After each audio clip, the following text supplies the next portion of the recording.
Welcome to the illicit episode of the Coolidge Way. We're going to talk about President Calvin Coolidge and how the 30th president dealt with drugs and alcohol. That includes discussing Coolidge's own personal experiences with those same substances. For example, did you know Calvin Coolidge used cocaine? That's coming up on the Coolidge Way. I'm Jim Douglas, four-term governor of Vermont and big fan of our 30th president, Calvin Coolidge. Coolidge was a thoughtful man. Taking his perspective on governmental do's and don'ts, we'll evaluate today's important challenges. And we'll always ask, what would Coolidge do? This is the Coolidge Way, proudly presented by the Calvin Coolidge Presidential Foundation. Joining me to discuss today's topic is Amity Schlaze, chair of the Calvin Coolidge Presidential Foundation and author of the 2013 biography of Calvin Coolidge entitled Coolidge. She'll be with us for the entirety of this episode, featuring little-known stories and factoids about our favorite president, POTUS number 30. Rules are a big topic these days. Rules, laws, and regulation have played a big role in the COVID crisis. We saw that on the one hand, we need some rules to protect lives, strong rules. If we'd had no rules during the height of the pandemic, we might have seen more people die. In Vermont, my own state, Governor Phil Scott imposed a lot of rules. Vermonters did their part and followed those rules. And Vermont has had a low death rate. The rules worked, in good measure, due to Vermonters' compliance. But Jim, there's a harder question. What makes people comply? Having too many rules confuses us and makes our lives harder, not easier. An overload of rules can teach us not to comply. Sometimes even normally law-abiding people find themselves forced between contradictory rules. In some instances, they find there must bend rules to work. In Vermont, a case in the news involved a UPS store employee who didn't wear a mask, but it turned out that wearing a mask actually jeopardized the employee's health. Rules and reality won't always line up. Even when there's no COVID crisis, rules do divide us. Think of the division on marijuana legalization. On the one hand, federal law makes marijuana illegal. On the other hand, states are gradually seeking to legalize marijuana, passing their own laws that make even recreational marijuana possible. This conflict of jurisdictions puts people in an uncomfortable position. Which jurisdiction to obey? When normally law-abiding people break rules, the cost isn't just to the individual rule. The habit of breaking rules costs the whole polity and makes it harder for the government to enforce other rules in other areas. Sometimes a bad set of laws awakens the citizen's conscience. There is even a wonderfully quirky point. Laws are made to be broken by law-abiding people. What's the right position on tough rules? What should a citizen do? What should a lawmaker do? What should the federal government do? One leader who had to deal with such very tough conflicts was President Calvin Coolidge. The issue in Coolidge's time, the 1920s, wasn't marijuana, but alcohol. For in Coolidge's time as Massachusetts governor, a new amendment to the Constitution, the Prohibition Amendment, was ratified, and Congress followed up with a law, the Volstead Act.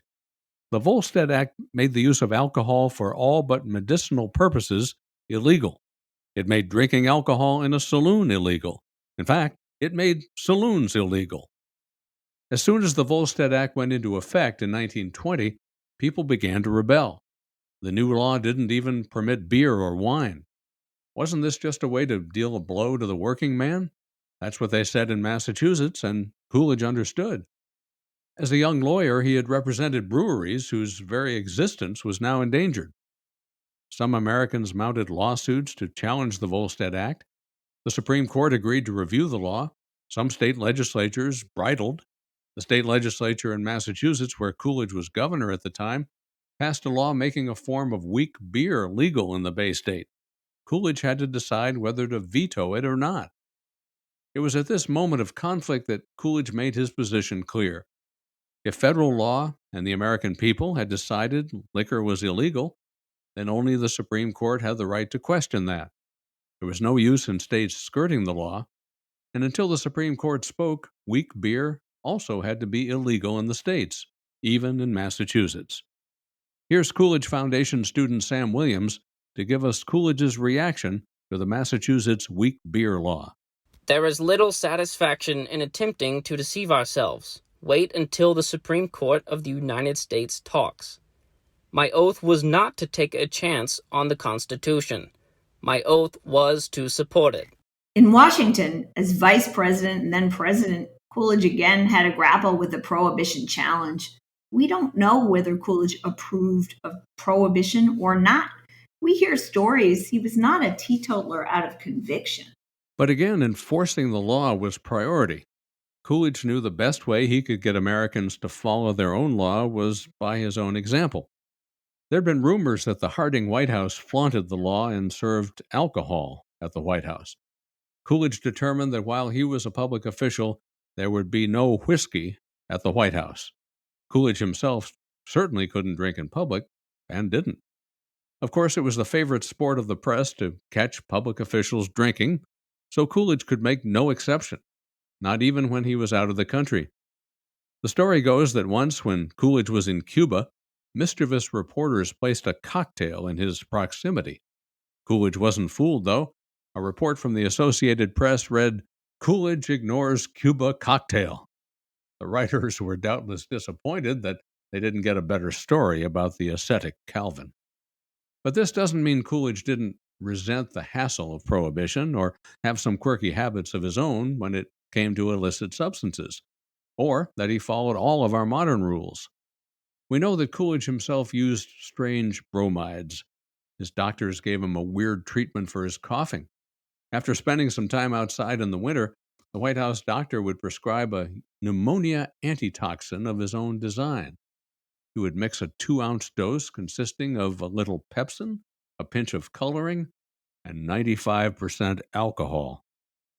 President Coolidge suffered terribly from seasickness, but one of the tasks of the commander-in-chief was to review the Navy ships from the water.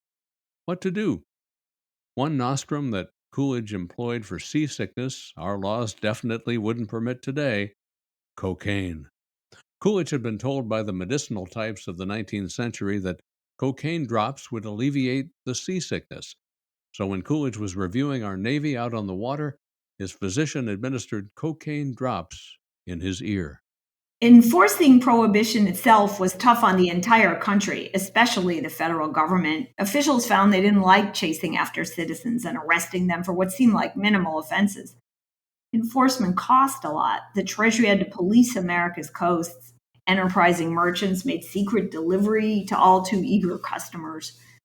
We have some evidence that enforcement even embarrassed the chief enforcer, Treasury Secretary Andrew Mellon. Prohibition law or no, Mellon's ex-wife Nora believed she needed liquor for her dinner parties. So Nora wrote to Mellon to ask her ex if he knew a way to get liquor across state lines. That's right, Amity. Kaiology, one of our favorite Coolidge blogs, tells a story about Coolidge after the presidency. The great newspaper magnate William Randolph Hearst invited the Coolidges out to San Simeon, his California mansion, in 1930, when Coolidge was safely out of the White House. Hearst asked the former president if he would have a cocktail or an aperitif. Coolidge, the soul of brevity, said, "I don't drink." "Neither do I," Hearst nodded, "but I find that a sip of this wine is an excellent appetizer." "Is it alcoholic?" Coolidge inquired. "Not perceptibly. The alcoholic content is slight." So Coolidge took a glass of Tokay, tried it, and his eyes brightened. He had another. "I must remember this," he said.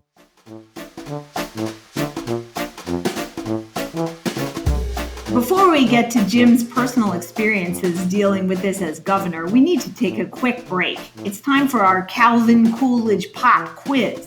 Here's the question. What was the number of the amendment that gave us prohibition? And what was the number of the constitutional amendment that repealed prohibition? Think that one over, and we'll have the answers at the end of this episode. I also want to take a moment to let you know how you can get in touch with us. Send us your thoughts on this episode at coolidgefoundation.org/The Coolidge Way, or visit our social pages on Facebook or Twitter. We'd love to see your comments and any ideas you have for future episodes.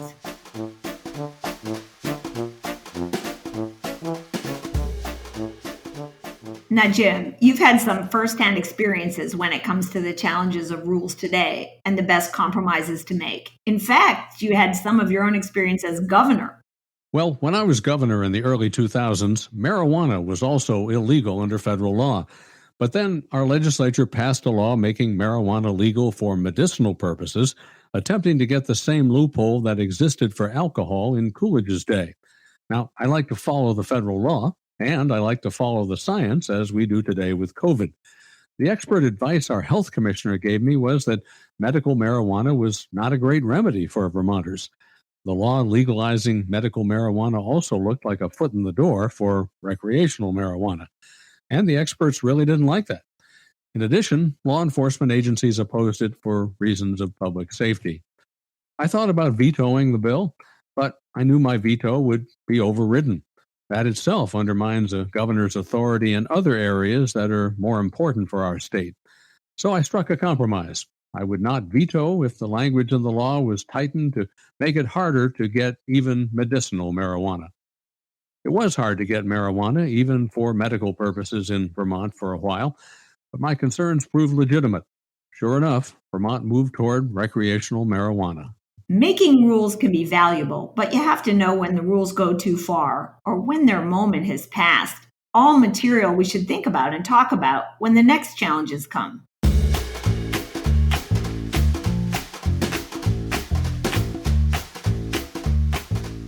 To help us better understand the Prohibition era, I've asked Dan Okrent to join us.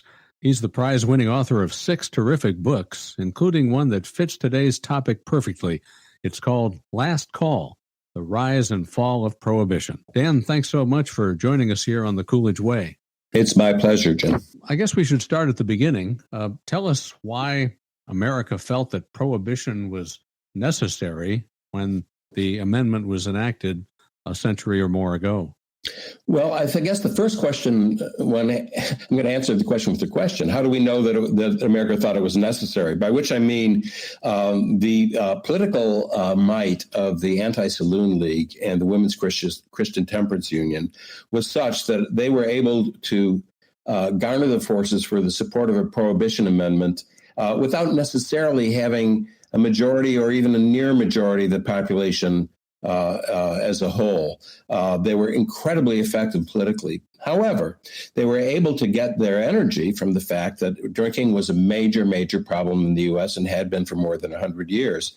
You go back as far as 1830, that's when Americans drank more than any other time. The average American over 15 years old drank the equivalent of 1.8 bottles of whiskey every week. And if you consider that any number of people, many people weren't drinking at all, gives you an idea of how much drinking there was. And then the social problems that arose from that are precisely what you might think they were. They were terrible for family life, people keeping their jobs, crime came out of it. So there was a groundswell that was then captured by these two organizations, and they put it over the line. What about the political leaders of the era? Where was President Wilson on this? Where was President Harding? Well, neither Wilson nor Harding actively supported it. Harding did at some point get on the bandwagon because he saw which way it was going. And the Anti-Saloon League was, in fact, based in Ohio and was very important to him. As I think most people know, President Harding probably spent more time drinking in the White House than he did being president. He was famous for his very bibulous poker games. And in fact, as the administrations were changing, because it was legal to keep alcoholic beverages in your own home if you had it before Prohibition. On the day that Harding was inaugurated, one truck took Wilson's alcohol to his house on S Street, and another truck brought Harding's alcohol into the White House. During his tenure, Harding made wink and nod acknowledgments of prohibition. But as was the case with the Congress of the 1920s, virtually no appropriations to enforce it. They had fewer than 2,000 people to cover 5,500 miles of border. And most of the people who were the prohibition agents were not trained, and they weren't even civil service appointees. So it was a matter of political exigency more than anything else, I believe. It's interesting that you mentioned that the heaviest drinking was in the early 1800s, and I know in Vermont, prohibition or wet versus dry towns were a big issue in campaigns during the 1840s and 50s, and it seemed to be divided along the lines with Republicans and Whigs on one side and Democrats on the other. Was prohibition a partisan issue nationally? At times it was, but as was the case with so much in that era, the Democratic Party was made up of two radically different groups. Southern people who will, I think we have to say that they were racist, and Northern ethnics in the large cities. They agreed on virtually nothing, and prohibition was among those things. It was very much supported by the Democrats of the South and not at all by the Democrats of the North. The Republican Party was similarly split. In the middle of the country, Methodists and Baptist preachers were the leaders of the movement, and the population of Methodists and Baptists in the middle of the country was such that they were able to influence their political leaders. Whereas in New England, by the time that Prohibition came around, the established New England Republican Party was actually against it. They saw it as an infringement. Many saw it as an infringement on individual rights and an overweening extension of government power into people's personal lives. We still have a libertarian streak among many Republicans today, no question about that. Where was Calvin Coolidge on prohibition?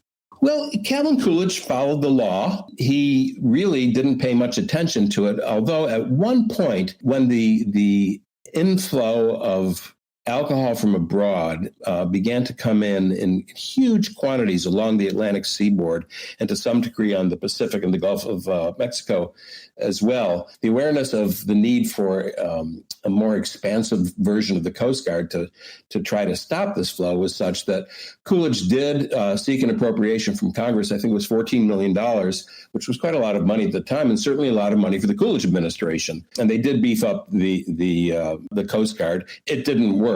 As it was commonly said, it was, this is more about the Canadian border. It's very hard to stop a liquid from flowing through a dotted line, namely the border between Canada and the U.S. And it was very hard to stop something flowing in on the waves of an ocean. Was a lot of it produced domestically, or was... There were both sources. The domestic production was largely made through the diversion of the legal production of industrial alcohol. Alcohol in that period and much after was used for any number of industrial uses, ranging from making photographic film to various pharmaceuticals and cleaning liquids and such. And people would get permits, manufacturers would get permits to manufacture their alcohol for those purposes. And then as soon as it had been approved by a government inspector, they would then add flavoring to it, get rid of the denaturing elements, and put it in bottles. I think that probably more was made in the U.S. than came in from abroad. Canada obviously was the leading supplier from abroad, but also the United Kingdom, the Scotch industry. The brand Cutty Sark was created for the American market during Prohibition. It was exported from Scotland to the Bahamas and then imported along what was called Rum Row along the Atlantic coast. After Coolidge, of course, we had Presidents Hoover and Roosevelt. What were the differences, if any, in the administration's approach to prohibition? Well, Hoover, he's the one who famously said that it was a noble experiment, which led him to lose the support of the aristocratic Northeastern Republicans who had kind of financed the Republican Party at that point, those who remained against it. Hoover himself was a drinker. It's true that Coolidge enjoyed a glass of wine. We know that he drank a bottle of Tokay with the publisher William Randolph Hearst after he was president. I don't know what he did while he was president, but Hoover loved his martinis, and this is actually from before he became president. But on his way home from his office in the Commerce Department, he would stop at one of two embassies, usually the Belgian embassy, which was, of course, foreign territory, and he would have his martinis there before he went home. After Prohibition, he famously he enjoyed his martinis so much that as his health began to fail, his doctor said, Mr. President, I really think you need to cut down to just one drink a day. And Hoover agreed and had his wife buy 8-ounce glasses that he could have his one martini a day. How about Al Smith, Hoover's opponent in the 1928 election? Well, Al Smith, of course, ran on a wet platform. He was the first one to try to make a national campaign out of opposition to prohibition. Opposition was really growing by that point all over the country, and for different reasons. There were those who had opposed it from the beginning, and then there were those who saw the incredible negative effects it had, particularly on the perception of the rule of law. And one very important woman, a member of the Republican National Committee and the founder of the Women's National Republican Club, Pauline Sabin, she founded an organization called the Women's Organization for National Prohibition Reform. And it was based in her view on the fact that she saw her sons, who were in their late teens, early 20s, thinking law didn't matter because so many people were breaking it. So Smith tried to take advantage of that. And after Hoover made his Noble Experiment comment, Pauline Sabin and her friends and the DuPont family, very important Republican supporters, they began to support the Democratic Party. But in 1928, Smith lost badly to Hoover, as we know. And I think that one can cite a lot of other reasons than the fact that he was a wet. One was that he was Catholic. That had never happened before. Another is that he was a New Yorker with this incredible Lower East Side accent that really didn't work in the era of radios. It went out across the rest of the country. And of course, coming out of the Coolidge administration, the economy was in great shape. However, there were many people among the Dries who believed that he lost because he was wet. In fact, I don't think that was the reason. And then they followed up in 1929, after the 28 election, with really much more draconian penalties and much more severe laws that they thought had popular support, but turned out did not. Was this something that pervaded life in the 20s? So we've read stories about crime-busting cops and prosecutors who broke up speakeasies and hauled people away. Did this really dominate the life of the American people then? No, it didn't. And it's a very pertinent question.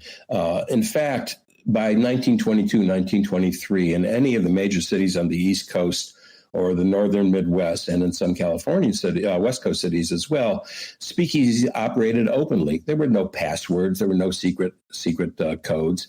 You needed to bribe the cop on the beat, maybe by giving him $5. But in the cities, there was no prohibition to speak of by 23, 24. In Detroit, the editor of the Detroit Free Press, Malcolm Bengay, said to get a drink during Prohibition, you had to go into a bar and shout really loudly above the noise of the crowd so that the bartender would hear you. H.L. Mencken said that in Baltimore, it was very easy to get a drink if you knew a cop or if you knew a judge. It was laughed at in the cities. However, in the smaller cities and the rural landscape, it was a different story. But dominating American life, I don't really think so. It was that's something that we see in coming from Hollywood because that makes very good movie and television stuff. Eliot Ness, made famous by The Untouchables, Eliot Ness did not have anything to do with putting Capone in jail, and he wasn't a particularly effective agent, and he ended his life, in fact, as a drunk. But he had written an autobiography called The Untouchables.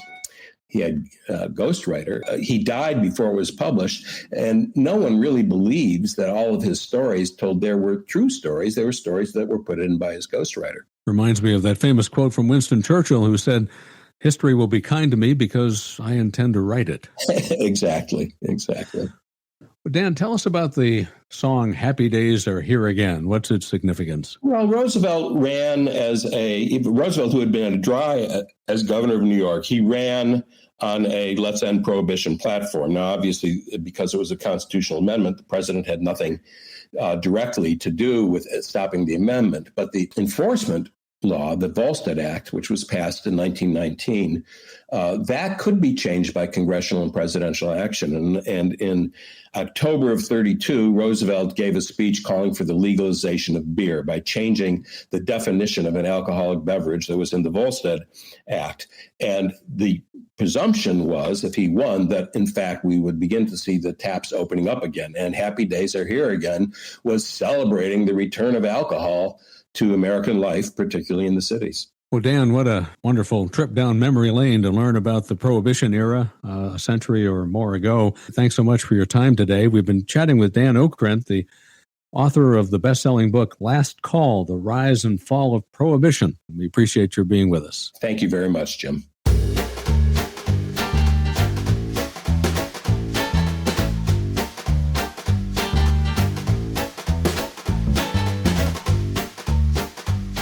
As we wrap up this episode, I think Coolidge should have the last word here. Way back in 1910 or so, just when the temperance movement was gaining steam, Coolidge was a politician in Massachusetts. His father, John, was sitting in Montpelier in the Vermont state legislature.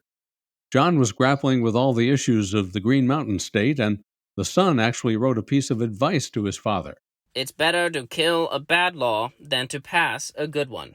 Well, as we know, when it came to prohibition, the country agreed with Coolidge. The nation voted a new constitutional amendment repealing Prohibition and the Volstead Act, now hated.